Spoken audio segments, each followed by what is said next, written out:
मूक माटी का स्वाध्याय हम सभी कर रहे हैं। आचार्य विद्यासागर जी द्वारा विरचित।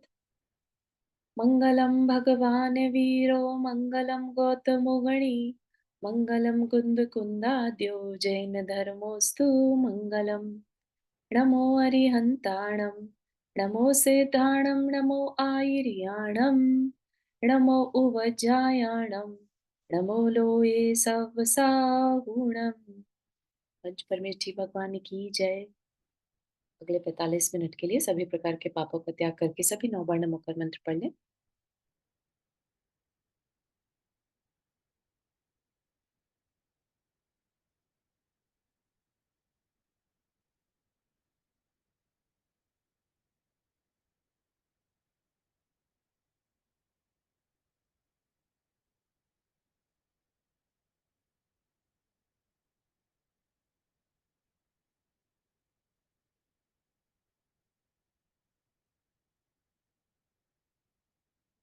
हम्म, तो हमारा मूक माटी का जो ये स्वाध्याय चल रहा है ना, इसमें हम कहानी के साथ साथ बहुत ज्यादा गहराई तक जीवन के रहस्यों को समझते हैं। जैसे आचार्य श्री के अंदर खुद में भी बहुत जबरदस्त तरीके से डिसिप्लिन भी था, वैराग्य भी था, मैनेजमेंट भी था, है ना।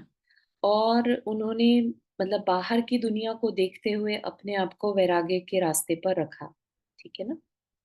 तो उन्होंने उन सारे जितने भी रहस्य हैं या जीवन के संदेश हैं, उनको इस मूक माटी स्वाध्याय के अंदर या इस मूक माटी महाकाव्य में लिख दिया।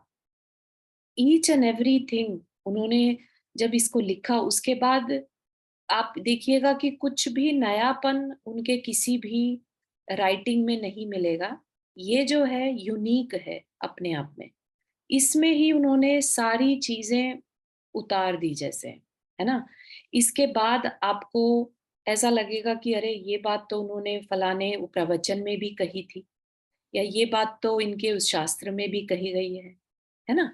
क्योंकि ये उनके अंदर की गहराई से निकलती हुई आवाज थी। एक होता है ना शास्त्र की, जब हम टीका करते हैं, टीका मतलब मीनिंग लिखते हैं, तो वो तो एक आचार्य को ध्यान में रखकर लिखा जाता है कि वो क्या कहना चाह रहे हैं, यहाँ पर सुनने वाला क्या चाहता है ना। लेकिन ये काव्य लिखते समय उनके पास कोई भी ऐसा बंधन नहीं था। उन्होंने बिल्कुल मतलब अपने कवि हृदय को, जो कि बहुत टचिंग रहता है ना, कवि हृदय, कभी सोचा आपने किसी के लिए एक लाइन भी सोची हो? जो ये सिंगर्स होते हैं, लिरिक्स लिखने वाले होते हैं, जो बहुत रोमांटिक सॉन्ग्स होते हैं, वो ऐसे इतने रोमांटिक हो जाते हैं कि आपका मन परिवर्तित कर दे, इस तरह इतने डीपली जाकर लिखे जाते हैं।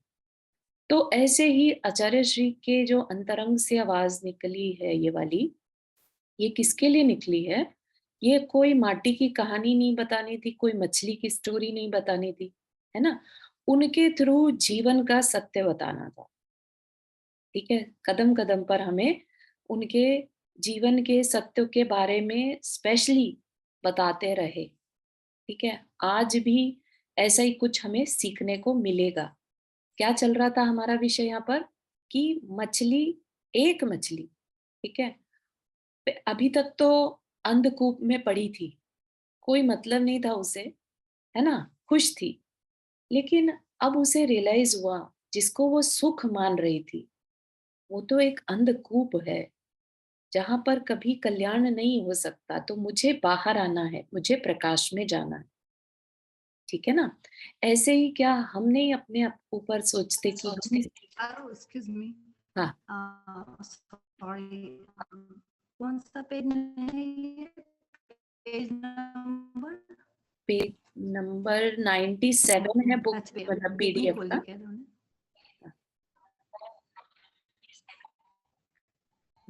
एंड ठीक है। पीडीएफ का 122। ठीक है।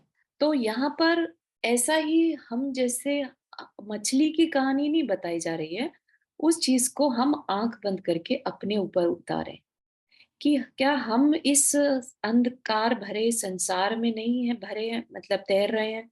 कोई हमें बचा ले या कोई हमें कोई मतलब नहीं है, बस हम हैं इस संसार में, है ना? अंधकारमय इस संसार में है। हमें कोई रोशनी मिल जाए, ज्ञान की रोशनी मिल जाए, अंतरंग का हमारा ज्ञान जग जाए, ऐसी कोई फीलिंग हमारे अंदर नहीं आती, ठीक है ना?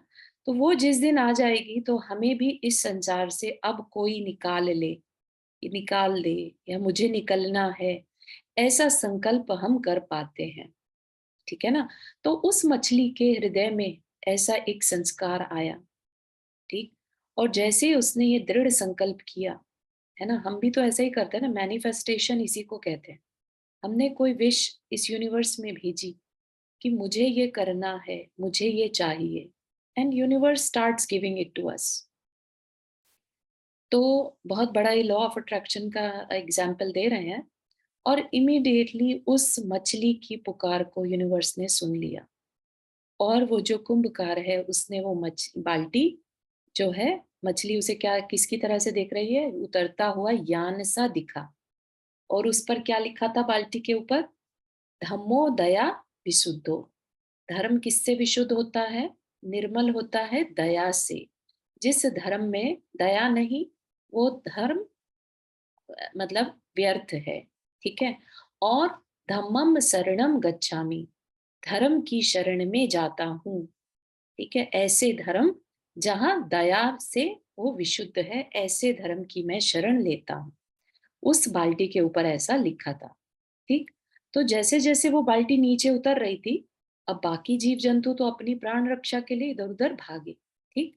लेकिन मछलियां जो थी, मछलियों को लगा शायद कुछ भोजन आया है उनके लिए, है ना?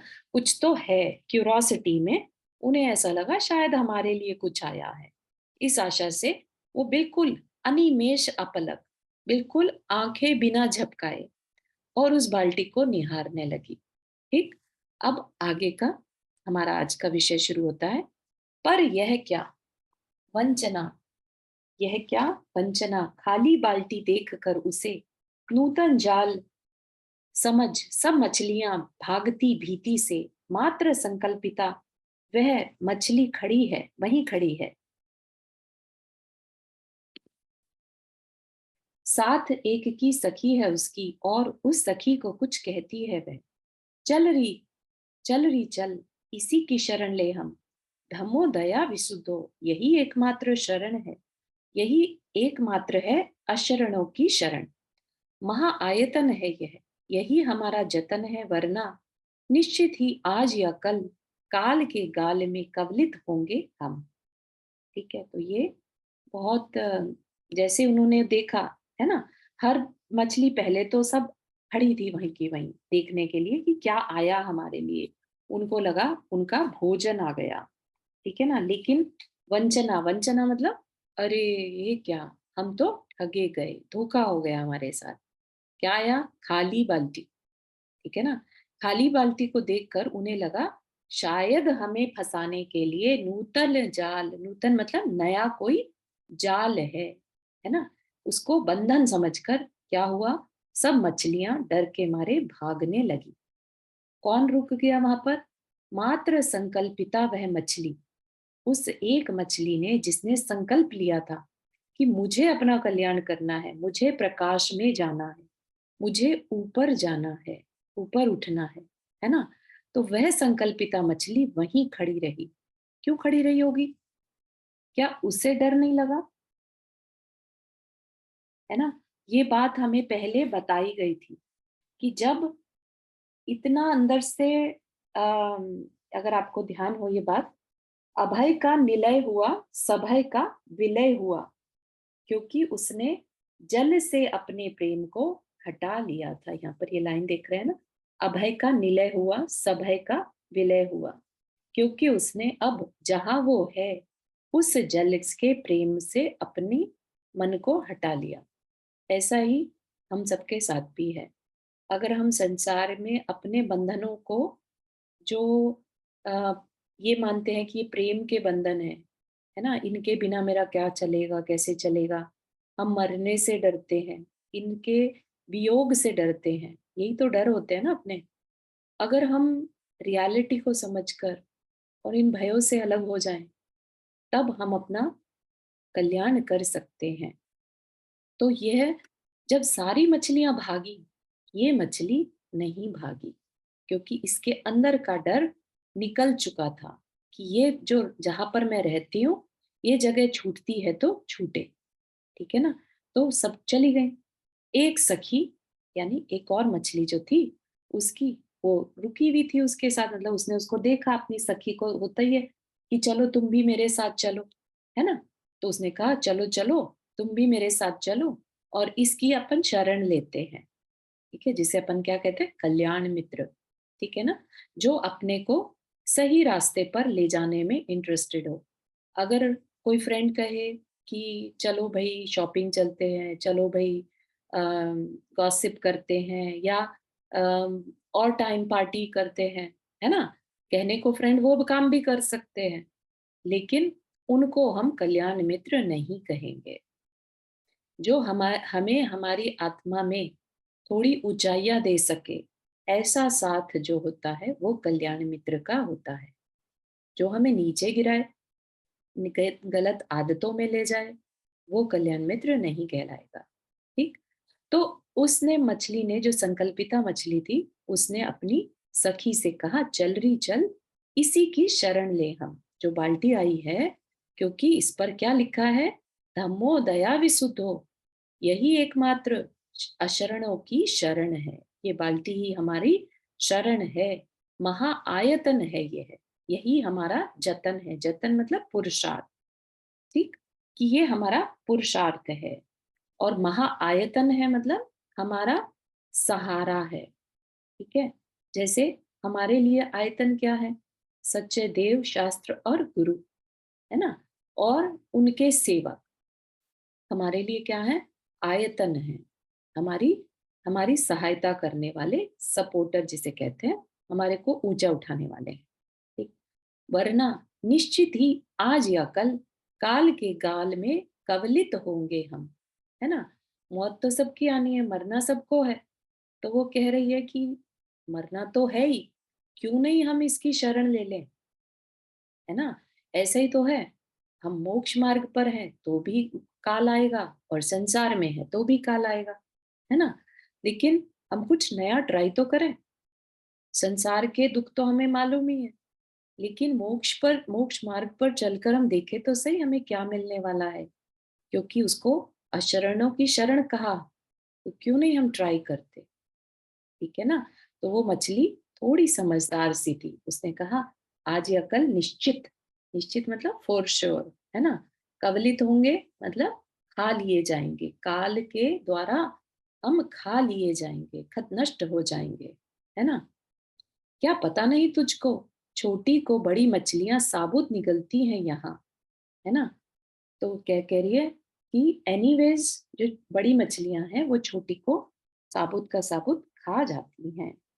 सहधर्मी सजाति में ही वैर वैमनस्य भाव परस्पर देखे जाते हैं।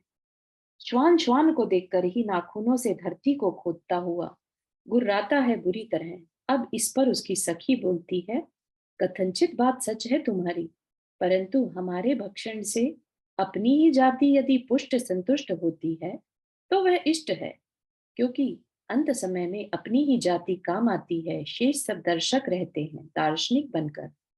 और विजाति का क्या विश्वास, आज श्वास श्वास पर विश्वास का श्वास सा देखा जा रहा है प्रत्यक्ष। और सुनो, बाहरी लिखावट सी भीतरी लिखावट माल मिल जाए फिर कहना ही क्या। यहाँ तो मुंह में राम बगल में बगुला छलती है। तो वो जो दूसरी मछली है, वो क्या कह रही है, कह रही है सहधर्मी सजाति में ही वैर वैमनस्क भाव परस्पर देखे जाते हैं। तो अब ये एक रियलिटी को बता रहे हैं आचार्य श्री, यहाँ पर क्या कह रहे हैं कि जो सजाति है ना, कभी नोटिस करना, एक जैन जैनेतर से इतना वैर नहीं रखता जितना एक जैन जैन के साथ रखेगा। एक भाई भाई के साथ जितना वैर करता है उतना वो पड़ोसी के साथ नहीं करता। ठीक है? मतलब ये चीज एक ट्रुथ है। ठीक है? और दूर ना जाकर फ्रेंड्स के बीच में भी सेम एज ग्रुप के जो फ्रेंड्स रहते हैं, उनमें वैर वैमनस्य का भाव ज्यादा देखे जाते हैं। जो क्लोज फ्रेंड्स होंगे ना, उनके बीच में वैर वैमनस्य, जिनसे कभी कभी मिलते हैं, कोई मतलब नहीं है ना।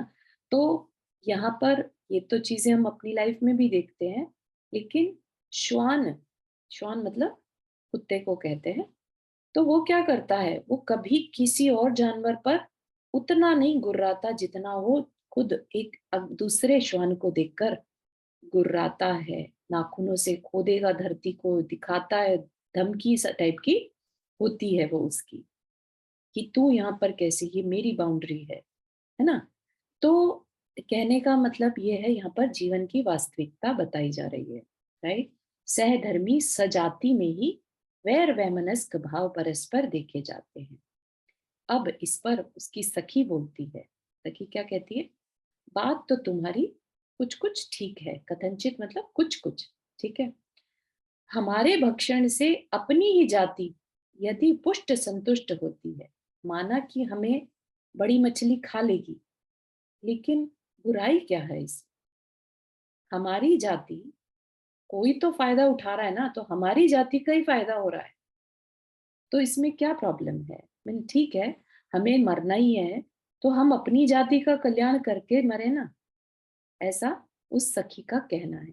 क्योंकि अंत समय में अपनी ही जाति काम आती है, शेष सब दर्शक रहते हैं दार्शनिक बनकर। तो ये भी एक जीवन का सत्य है, कि जो कहते हैं ना कि अ, मुसीबत के समय खून ही काम आता है, भाई ही भाई के काम आता है, दोस्त तो छूमंतर हो जाते हैं। ठीक है ना, जब तकलीफ का समय आता है तो परिवार ही साथ में खड़ा दिखाई देता है। ठीक है ना, बाकी सब क्या है, शेष सब दर्शक रहते हैं दार्शनिक बनकर। दार्शनिक क्या करता है?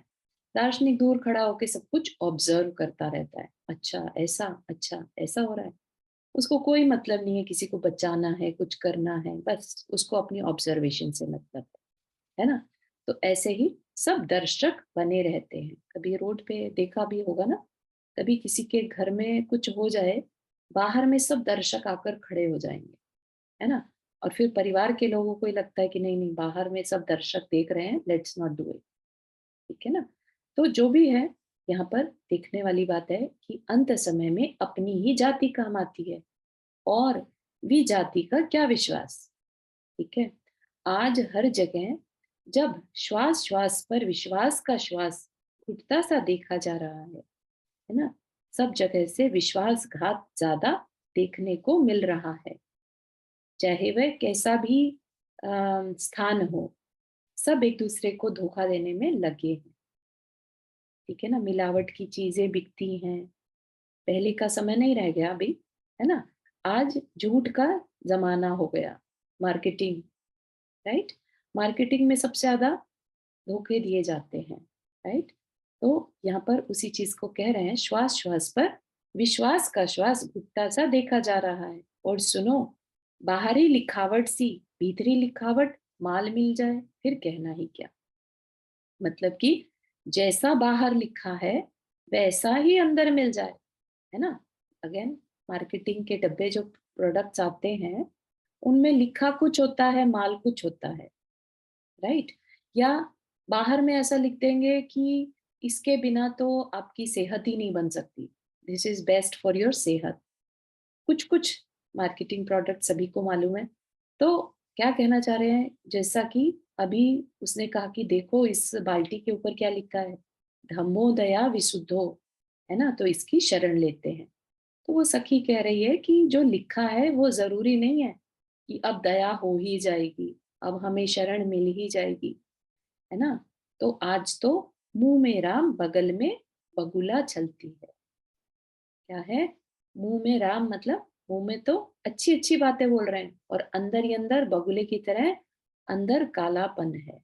बगुला बाहर से सुंदर होता है, वाइट होता है, लेकिन वो कभी भी देखते हैं उसकी बात जब भी आती है, बगुला भक्त जो बाहर से कुछ और अंदर से कुछ होते हैं।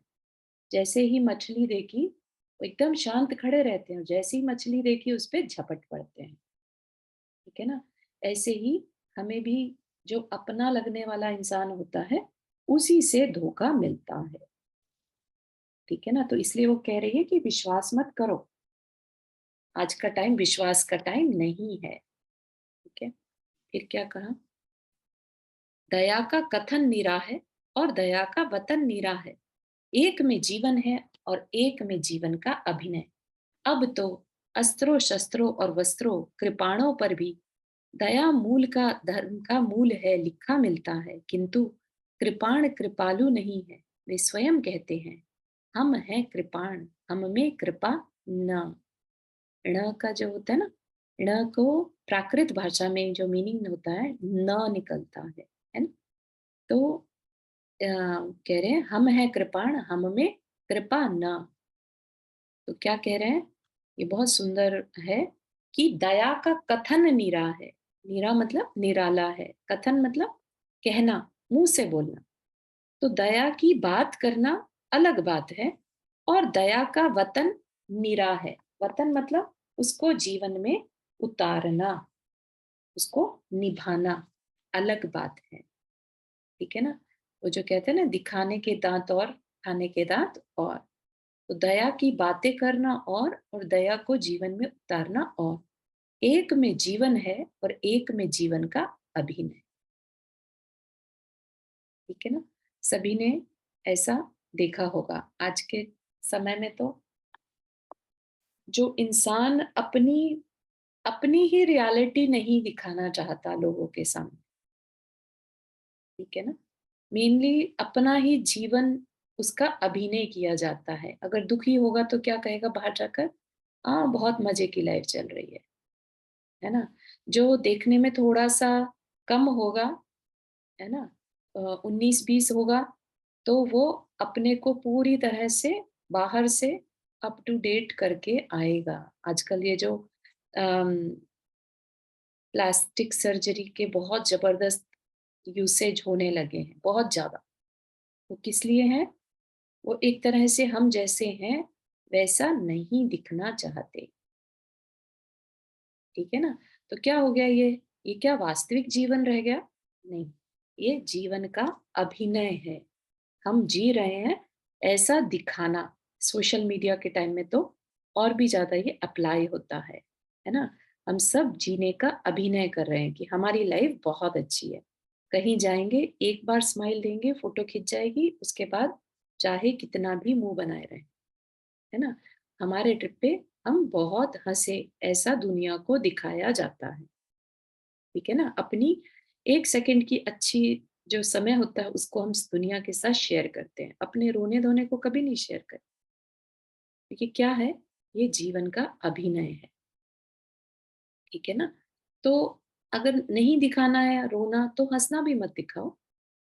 दोनों चीज़ों से दूर रहो, है ना?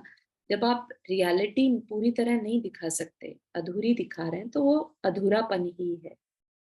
ठीक है ना? तो फिर यहाँ पर क्या कह रहे हैं? अब तो अस्त्र शस्त्र और वस्त्र कृपालों पर भी दया धर्म का मूल है। कृपालो, कृपाल क्या होती है? तलवार। ठीक है? तो तलवारों पर भी अस्त्र शस्त्र और वस्त्र, कपड़ों पे कोई कितना भी लिखवा दे, अहिंसा परमो धर्म, राइट? दया धर्म का मूल है, लिख दे, उससे मैटर नहीं करता, है ना?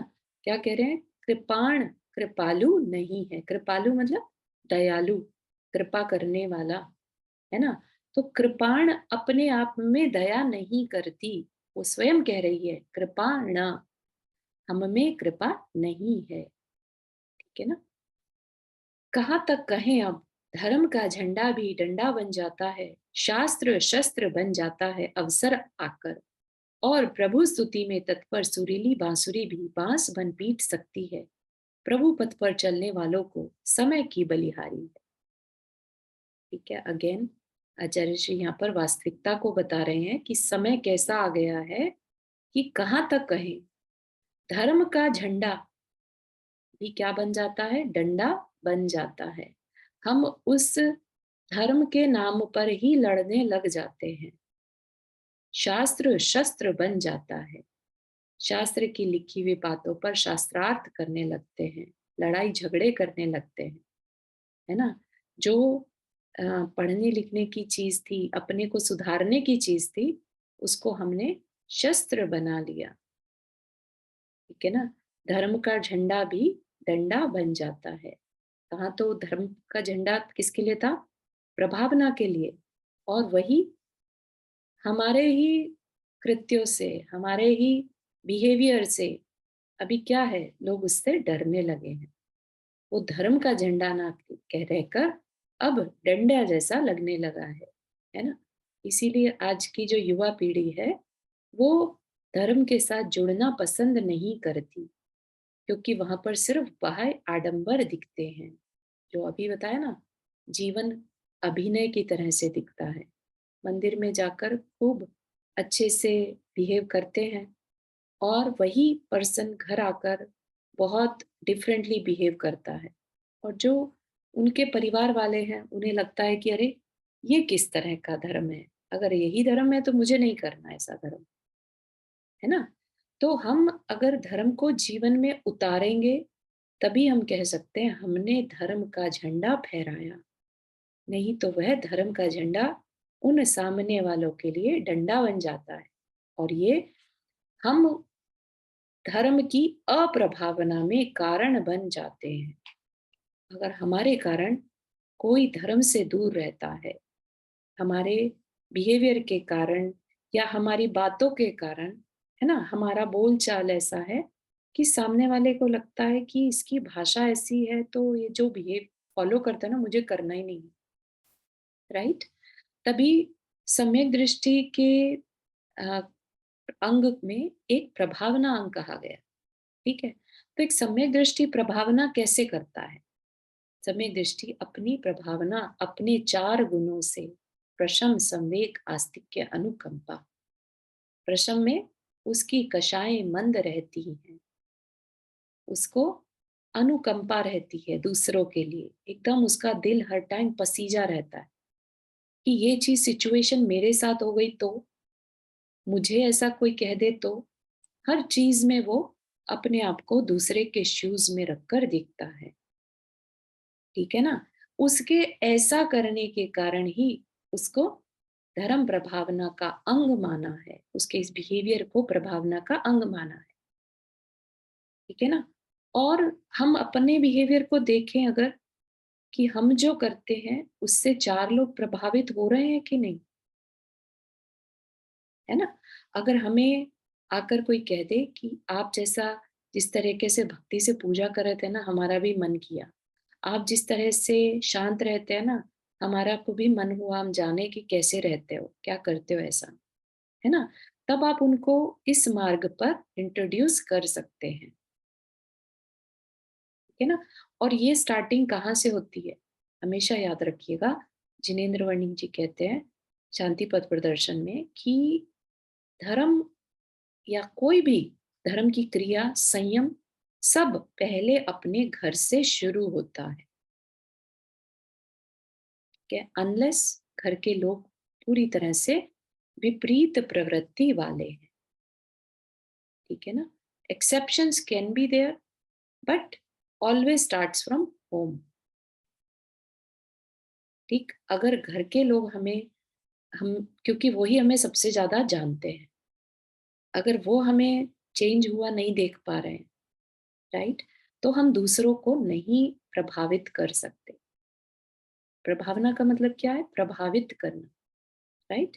तो प्रभावित करने के लिए अपने ही घर के लोगों से हम स्टार्ट करें, कहीं दूर नहीं जाना। घर के लोग जब बदलते हैं कि नहीं, इसमें चेंज आ रहा है, तो फिर तुम सोचो कि इसका मतलब बाकी जो तुम्हें नहीं जानते, उनकी लाइफ भी आपके कारण बदल सकती है। Now you are ready for धर्म प्रभावना। ठीक है? तब आप अपने आप को सम्यक दृष्टि की कैटेगरी में रख सकते हैं। ठीक है? तो यहाँ पर बड़ी डीप बात उन्होंने हमें बताई कि कहाँ तक कहें, समय की बलिहारी है। धर्म का झंडा भी डंडा बन जाता है, शास्त्र शस्त्र बन जाता है। कहा तो हम बैठकर पढ़ रहे थे, लेकिन आप सोचिए कि हम पढ़ इसलिए रहे हैं, अगर हमारा ये अभिप्राय है कि हम इसलिए पढ़ रहे हैं कि दूसरे की कमी निकाल सके, दूसरे को नीचा दिखा सके, है ना? लड़ाई का कारण बन सकता है वो शास्त्र। वो शास्त्र फिर अपने जीवन में परिवर्तन लाए वैसा नहीं बनेगा, शस्त्र बन जाए, ठीक है ना? उसी का एक और एग्जाम्पल लिया कि प्रभु स्तुति में तत्पर सुरीली बांसुरी भी बांस बन पीट सकती है, ठीक है ना? कहा तो वो बांसुरी बजाने के काम आ रही थी, प्रभु की भक्ति हो रही थी उससे, लेकिन अगर अभिप्राय सही नहीं है तो उसी बांसुरी को लेकर दूसरे को पीटने के काम में भी लिया जा सकता है। तो ये अपने हाथ में है, ठीक है ना? अपने हाथ में है कि हम किस तरह का बिहेवियर करते हैं, क्योंकि इतनी बड़ी-बड़ी बातें जो लिखनी पड़ रही हैं, दया का कथन निरा है और दया का वतन निरा है। ये वाक़ई में हो रहा है ना? आज हम ऐसा ही मायाचारी का जीवन जी रहे हैं। हमें लगता है कि अरे! मंदिर में तो सब हमें अच्छा ही मानते हैं ना, ठीक है, अच्छा है, इतना ही बहुत है ना? घर के लोग हमें जो भी सोचते रहें, हमें फ़र्क नहीं पड़ता। तो ये क्या कहलाएगा? ये एक तरह का जीवन का अभिनय है, ठीक है ना? ये अपने आप से मायाचारी करना है, अपना ही नुकसान करना है। हमें बल्कि शुक्र मनाना चाहिए, अगर घर वाले कहते हैं कि तुम में ये कमी है, तो उस पर हमें वर्क करना चाहिए। बहुत-बहुत ज़रूरी है, ठीक है ना? क्योंकि घर वाले हमें सबसे ज़्यादा जानते हैं और बिना किसी उसके अच्छा है, बहुत अच्छा है कि हमें सही सुधरने का मौका मिल रहा है। कोई इसमें मान नहीं, ठीक है ना?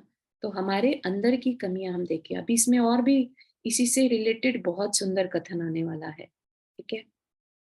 तो आगे बढ़ते हैं। सखी की बात सुनकर मछली पुनः कहती है कि यदि तुझे नहीं आना है, मत आ, परंतु उपदेश देकर व्यर्थ में समय मत खा। और सहेली के बिना अकेली ही चलती मछली सामयिक सुक्तियां छोड़ती हुई। तो सखी की बात सुनकर सखी तो समझाने लगी कि देख ऐसा है, क्या विश्वास करना, आजकल सब जगह धोखा है, तुझे भी धोखा मिल सकता है ना? इस तरह से वो उसे डराने की कोशिश कर रही है। तो मछली कहती है कि नहीं नहीं, तुझे नहीं आना है तो मत आ, मैं व्यर्थ में समय मेरा वेस्ट मत कर। बहुत कम समय के लिए अपॉर्चुनिटी मिली है, मुझे उसको फॉलो करना है ना? और मछली जो है अकेली ही चल पड़ी उस बाल्टी में, ठीक? फिर यहाँ पर बहुत अच्छी बात कह रहे तो हैं। चारू इसका क्या मतलब हुआ जैजनेट?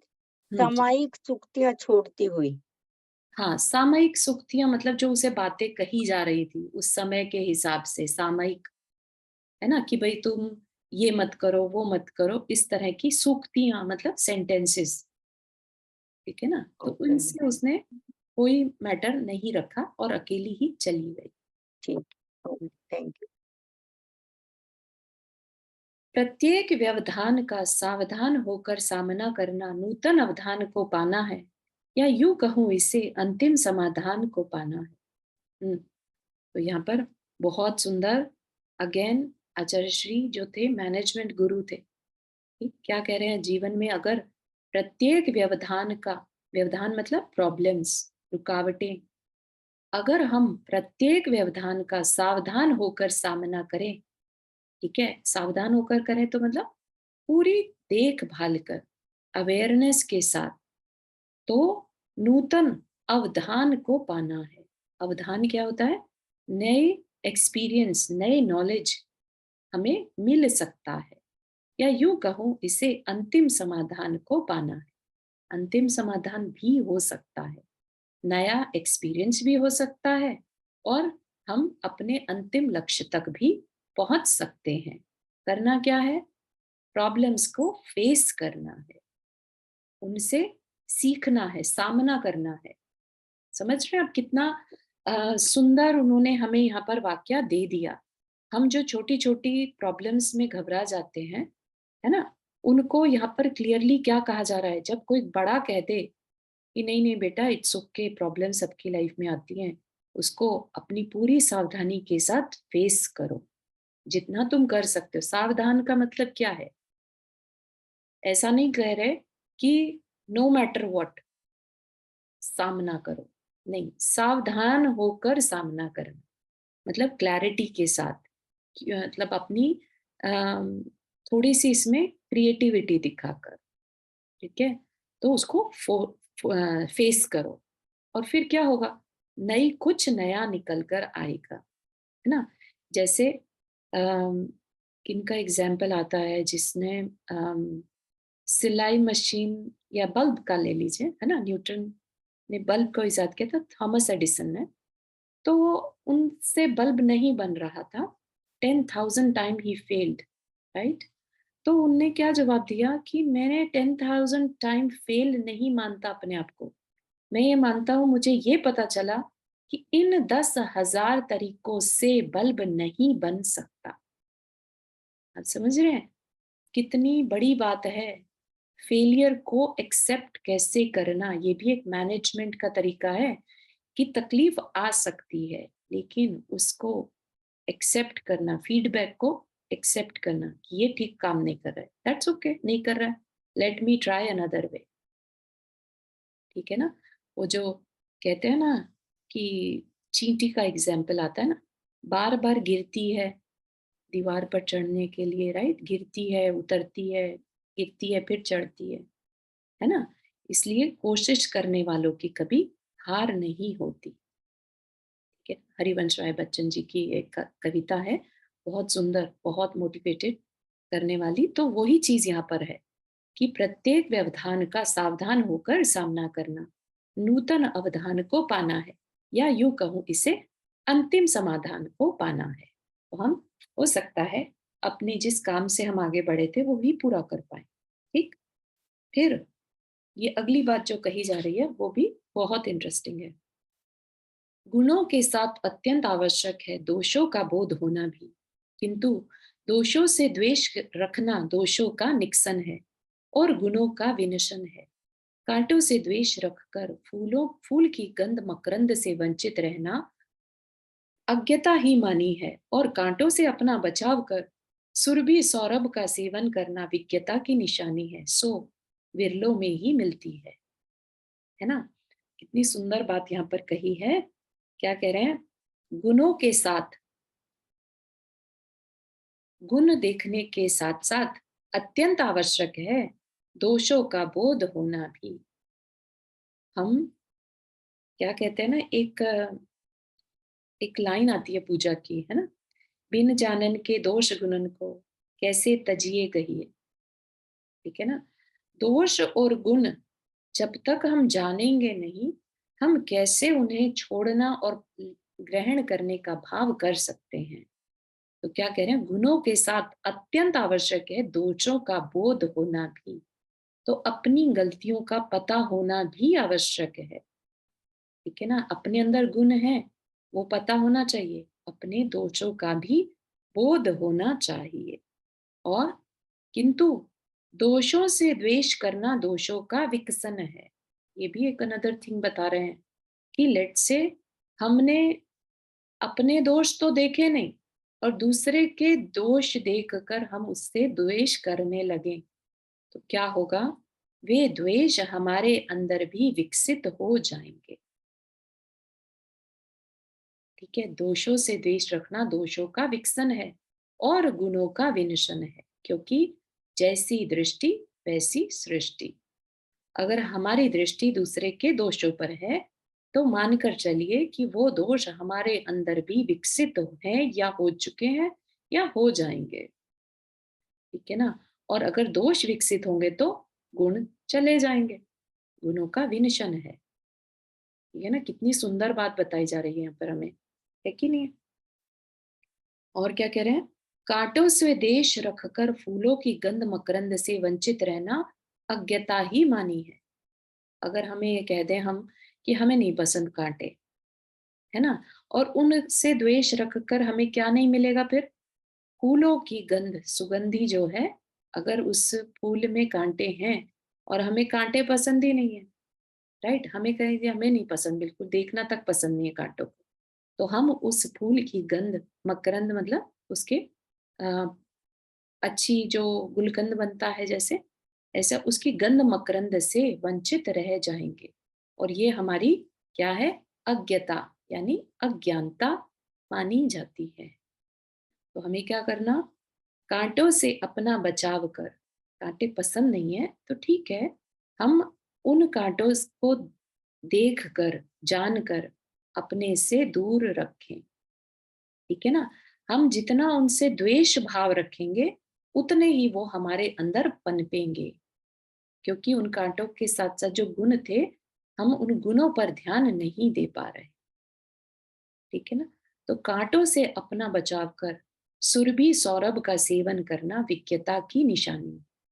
सुरभि सुगंध को लेना, कांटों से अपने को बचाकर सुरभि सौरभ का सेवन करना विज्ञता की निशानी है। विज्ञता मतलब समझदारी, है ना, विज्ञ मतलब होता है समझदार, जो विज्ञ होते हैं अच्छे ज्ञानी, सो विरलों में ही मिलती है।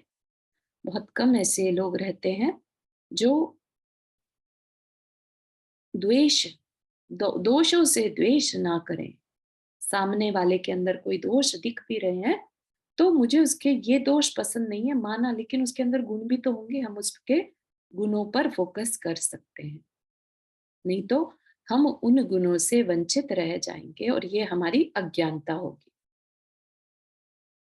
ठीक है ना, तो ये चीज बहुत अच्छे से यहाँ पर समझाई जा रही है। जीवन का एक तरीका बताया जा रहा है कैसे जीना। बात समझ में आ रही है?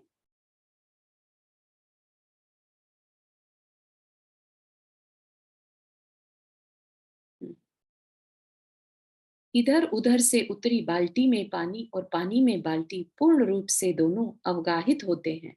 मछली उसमें प्रवेश पा जाती है। धम्मम शरणम पवज्जामि, इस मंत्र को भावित करती हुई आस्था उसकी और आश्वस्त होती जा रही है। आत्मा उसकी और स्वस्थ होती जा रही है। इस धृति की काष्ठा को देख, इस मति की निष्ठा को देख कर सारी की सारी मछलियां विस्मित हो आईं और कुछ क्षणों के लिए उनकी भीतियां विस्मृत हो आईं।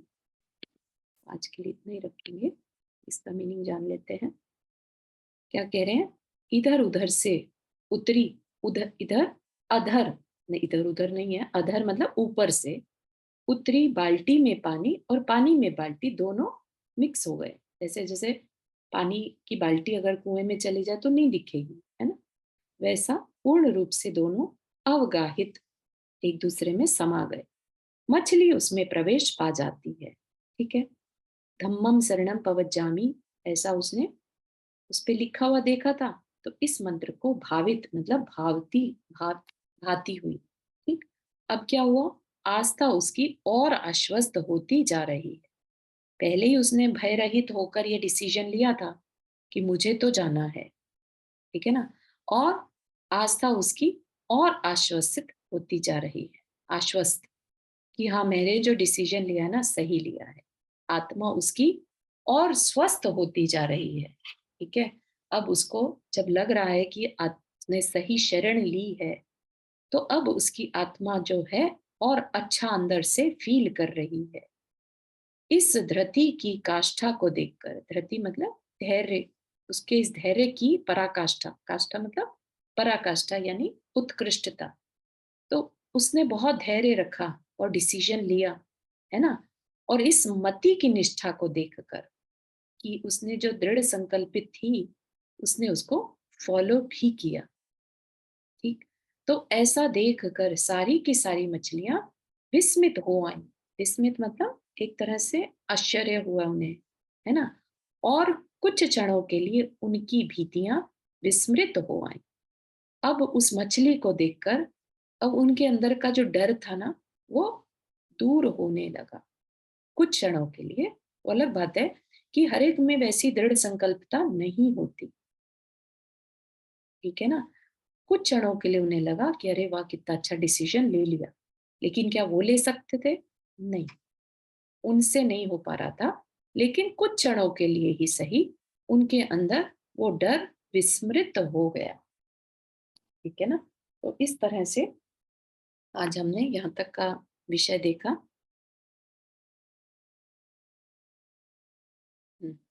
पर भी आगे अच्छा अच्छा विषय आता रहेगा। ठीक है, यहाँ तक के किसी को कुछ शेयर करना है?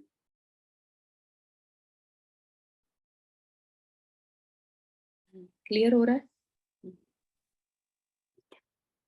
दीदी बस वो एक बार फिर से वो वाली लाइन्स पे जाइएगा ना, प्रत्येक व्यवधान का सावधान होकर सामने। ये समझ आ गया, बस मैं लास्ट लाइन नोट करना चाह रही थी। हाँ, ये कहाँ गया? प्र- ये हाँ प्रत्येक व्यवधान का सावधान होकर सामना करना।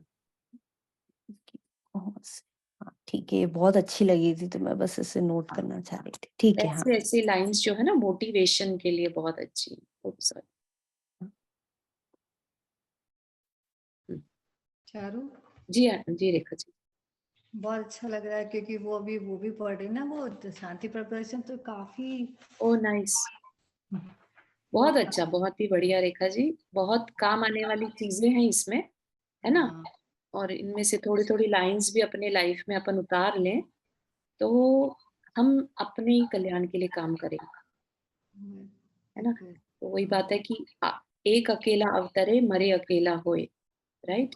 अपनी जिम्मेदारी अपनी है, इस जीवन की जिम्मेदारी सबकी अपनी अपनी है। उसमें अपन दूसरे का कुछ कर पाए, दूसरे को इस रास्ते पर चला पाए, है ना? आई थिंक हमने बात पहले भी पढ़ी थी, राइट? कि स्व पर दया करना, लेकिन स्व पर दया दूसरों की पर का जब हम देखते हैं, पर में भी स्व की याद आती है, ठीक है? तो जब हम पर को याद करते हैं, पर का कल्याण करते हैं, तो अपना कल्याण भी उसमें शामिल होता है। हाँ। तो चार शांति पढ़ी आज, अभी पढ़ के ऊपर आई थी, बहुत अच्छा लग रहा था वो भी। ये भी वेरी नाइस, बहुत सुंदर, वेरी गुड, ठीक है। ठीक है चलिए, आज आपने बहुत अच्छी मैं तो तरह से कहता हूँ सबसे बड़ी दया यही है।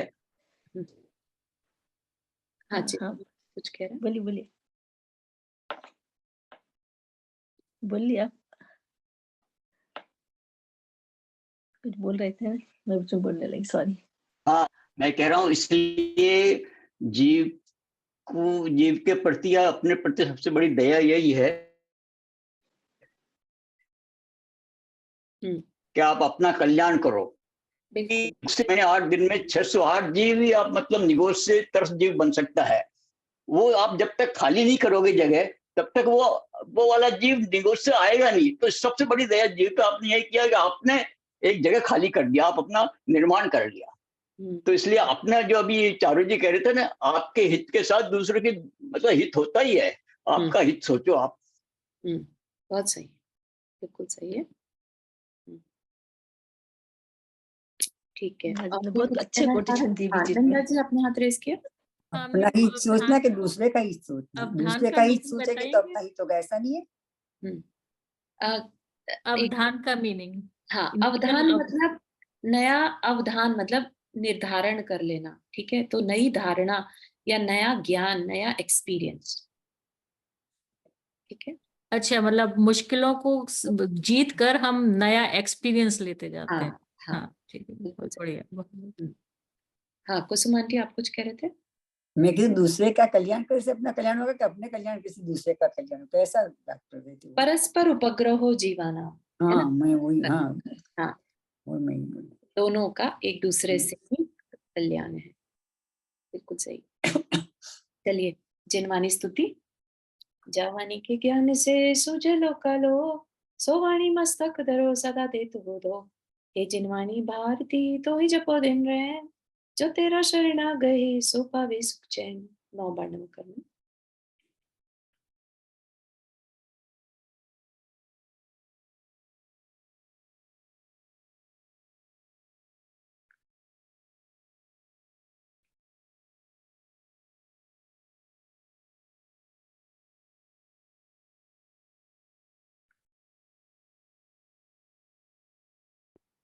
जय जिनेन्द्र सभी को। जय जिनेन्द्र। जय जिनेन्द्र, चारू जी। जय जिनेन्द्र।